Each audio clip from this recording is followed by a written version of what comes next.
Subscribe to our channel by clicking the subscribe button. Click the bell button and enjoy the latest uploads from our channel. Next question पे चलते हैं बच्चों. Little bit different question किया मैंने इसमें. ABC limited issued 5 lakh 10% debentures of 10 each at a premium of 10% on 30th June 2016, redeemable on 31st March 2007. इसमें मैंने difference ये किया है कि बीच में कोई 30th अप्रैल आ ही नहीं रहा. आप ध्यान से देखो, मैंने 30 जून 2016 को इश्यू किए और 31 मार्च 2017. हालांकि ऐसा प्रैक्टिकल लाइफ में होता नहीं है, बट बच्चे को समझाने के लिए हमने जानबूझ के इस तरह question create.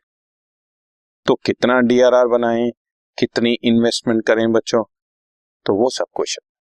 DRR will be 25% of 5 lakh 1,25,000 on और बिफोर 31 मार्च 2017. वो तो 31 मार्च 2017 को ही बनना है.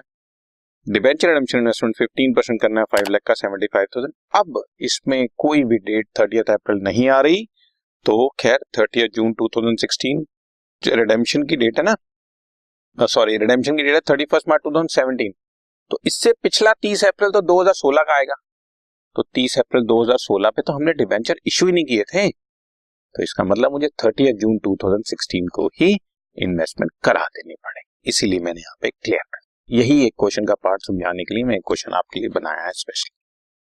सो देखो 30th जून 2016 को bank to debenture application allotment 5,50,000, debenture application allotment debit to debenture to SPR 5,50,000, 5 lakh और 50,000.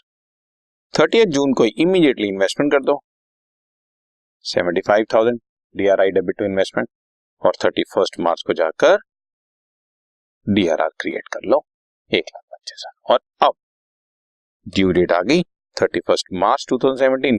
इन्वेस्टमेंट बेची, bank debit to investment 75,000, debenture debit to debenture holders और debenture holders debit to bank, redemption भी कर दिया. और last में सारा डीआरआर जनरल रिजर्व में मैंने ट्रांसफर भी कर दिया. ठीक है, तो बस छोटे से पॉइंट के लिए मैंने क्वेश्चन आपके लिए डिजाइन किया. ओके.